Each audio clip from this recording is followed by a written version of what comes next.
નમસ્કાર વિદ્યાર્થી મિત્રો, વૈશાલી એડ્યુટેક ચેનલમાં આપનું સ્વાગત છે।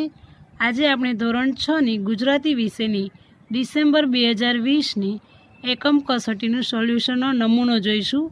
પ્રશ્ન 1 છે, મુદ્દા પરથી વાર્તા લખો।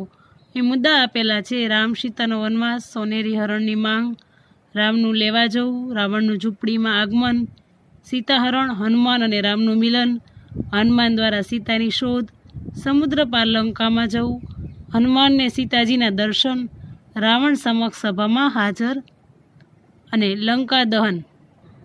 અહીં વાર્તા લખી છે। ભગવાન રામના જીવનની અનેક લીલાઓ રામાયણમાં વર્ણવાય છે। તેમાંની એક લીલા છે રામ સીતાનો વનવાસ।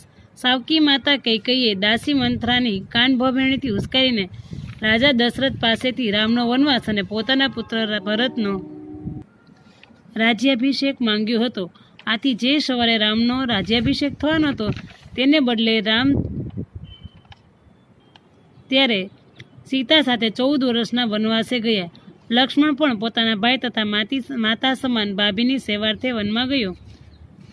વનવાસ દરમિયાન સીતા માતા એક સોનેરી હરણને જુએ છે।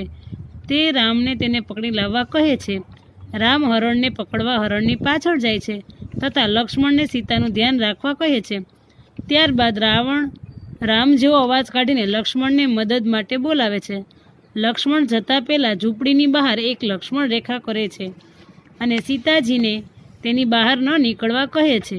લક્ષ્મણના ગયા બાદ રાવણ ઋષિ મુનિનો વેશ ધારણ કરી ભિક્ષા માંગવા સીતાજી પાસે આવે છે। સીતાજી લક્ષ્મણ રેખાની અંદર રહી ભિક્ષા આપે છે, પરંતુ રાવણ તેને બહાર આવી ભિક્ષા આપવાનો આગ્રહ કરે છે। જેવા સીતાજી રેખાની બહાર આવે છે, રાવણ પોતાના અસલી રૂપમાં આવી સીતાજીનું અપહરણ કરીને ઉપાડી જાય છે।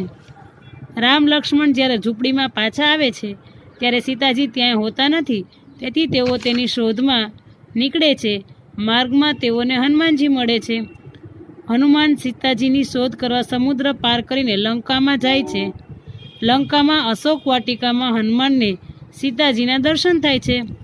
પછી સીતાજીને મુક્ત કરવાનું રાવણને કહેવા માટે હનુમાન રાવણની સભામાં જાય છે, જ્યાં હનુમાનની બધા મજાક કરે છે અને તેની પૂંછડીમાં આગ લગાવી દે છે। ત્યારે બાદ હનુમાનજી સમગ્ર લંકામાં પૂંછડી દ્વારા આગ લગાવી લંકા દહન કરે છે। તો આ તમારી વાર્તા લેખન છે, જેના 5 માર્ક છે। પ્રશ્ન 2 છે, યોગ્ય શબ્દ પસંદ કરી ખાલી જગ્યા પૂરો। અહીંયા તમને શબ્દો આપ્યા છે: હું થિયેટરની બહાર મિત્રની રાહ જોતો ઊભો હતો। તે અચાનક મેનેજર સાથે આવ્યો। અમને બંનેને બાલ્કનીમાં વ્યવસ્થિત બેસાડી તેઓ પોતાની કેબિનમાં ચાલ્યા ગયા। ફિલ્મ શરૂ થઈ। ફિલ્મમાં અમને ખૂબ મજા પડવા લાગી। એટલામાં જ ઇન્ટરવેલનો સમય થયો। અમે જરા હળવા થતા હતા ત્યાં જ પ્યુન અમારા માટે નાસ્તો લઈને આવ્યો। અમે તેની પણ મજા માણી। ફિલ્મ પૂરી થતાં મેનેજરનો આભાર માની અમે બંને મિત્રો છૂટા પડ્યા। પ્રશ્ન 3 છે, પ્રશ્નના જવાબ આપો। પહેલો પ્રશ્ન છે, રાવણ, વિભીષણ, મંદોદરી, ઇન્દ્રજીત, અક્ષય, હનુમાન આ પાત્રો પૈકી કયા પાત્રોનો રાવણનું મિથ્યાભિમાન કાવ્યમાં સમાવેશ થયેલ નથી? એનો જવાબ જોઈએ આપણે। વિભીષણ, મંદોદરી, અક્ષય અને હનુમાન આ પાત્રોનું રાવણનું મિથ્યાભિમાન કાવ્યમાં સમાવેશ થયેલ નથી। પ્રશ્ન 2 છે, જ્યાં દેવદૂતો પણ પગ મૂકતા ડરે છે ત્યાં મૂર્ખાઓ દોડી જાય છે, સમજાવો। જવાબ છે, મૂર્ખ માણસોને જ્ઞાન ન હોવાથી ફાયદો કે નુકસાન જોયા વિના કાર્ય કરે છે, જ્યારે દેવદૂત એટલે કે જ્ઞાની માણસો પહેલાં ફાયદા નુકસાનનો વિચાર કરીને પછી કામ કરે છે। પ્રશ્ન 3 છે, લોકગીત કોને કહેવાય? જવાબ છે, લોકગીત એટલે લોકોનું, લોકો માટે અને લોકો વડે રચાયેલું ગીત। તે લોક સમૂહ દ્વારા રચાય છે, તેના કવિ હોતા નથી, તે પરંપરાગત રીતે લોકોમાં ગવાતું આવ્યું છે। આ 2 માર્કના પ્રશ્ન છે। પહેલો પ્રશ્ન 1 માર્કનો છે। પ્રશ્ન 4 છે, માંગ્યા મુજબ કરો। પહેલું, મેં કહ્યું, ના રે ના સાહેબ, આપે આજે અમને ઘણી મદદ કરી છે। યોગ્ય વિરામ ચિહ્નો મૂકી વાક્ય ફરીથી લખો। તો એનો જવાબ છે, મેં કહ્યું અલ્પવિરામ ડબલ ઇન્વર્ટેડ કોમા ના રે અલ્પવિરામ ના સાહેબ આશ્ચર્યચિહ્ન, આપે આજે અમને ઘણી મદદ કરી છે પૂર્ણવિરામ અને ડબલ ઇન્વર્ટેડ કોમા પૂરા. બીજું છે કડકડતી ઠંડીમાં ગરમા ગરમ ચા પીધી. ત્રીજો પ્રશ્ન મોતિયા મરી ગયા રૂઢિપ્રયોગનો અર્થ આપી વાક્ય પ્રયોગ કરો. અર્થ છે હિંમત હારી જવી. વાક્ય છે પરીક્ષામાં ચોરી કરતા શિક્ષકે પકડી લેતા વિનોદના મોતિયા મરી ગયા. ચોથું છે વાંદરાનું ટોળું તૂટી પડ્યું જામફળની વાડી પર. વાક્યમાંથી ક્રિયાપદ શોધી યોગ્ય જગ્યાએ મૂકી વાક્ય ફરીથી લખો. તો ક્રિયાપદ છે તૂટી પડ્યું. વાક્ય થશે જામફળની વાડી પર વાંદરાઓનું ટોળું તૂટી પડ્યું.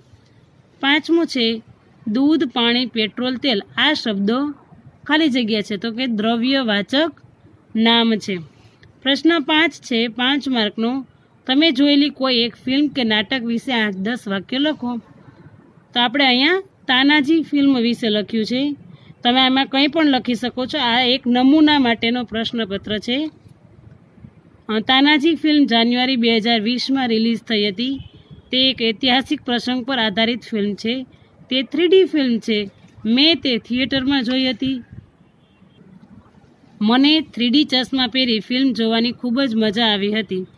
તાનાજી એ મહારાણા પ્રતાપના સેનાપતિ હતા, જેનો રોલ ફિલ્મમાં અજય દેવગણે ખૂબ જ સારી રીતે ભજવ્યો છે. આ ફિલ્મમાં મરાઠા સામ્રાજ્યને બચાવવા માટે તાનાજીએ કરેલા પ્રયત્નો તથા તેની દેશભક્તિ દર્શાવાય છે. આ ફિલ્મમાં આપણને પ્રાચીન સમયની જીવનશૈલી જોવા મળે છે. આ ફિલ્મમાં મોગલ રાજાની મરાઠાને કબજે કરવાની લડાઈ છે. ફિલ્મના અંતે મોગલ સેના અને તેના સેનાપતિ ઉદયભાણને હરાવી તાનાજી પણ શહીદ થઈ જાય છે. તો વિદ્યાર્થી મિત્રો, આ તમારું એક આદર્શ પ્રશ્નપત્ર આ રીતે લખી શકો છો. તમે તમારી રીતે લખવાનું અને જ્યાં ન સમજાય ત્યાં તમે આ વિડીયોનો ઉપયોગ કરી શકો છો. Thank you. જો તમને વિડીયો પસંદ આવે તો આપના અન્ય વિદ્યાર્થી મિત્રોને શેર કરો તથા ચેનલને સબસ્ક્રાઈબ કરો.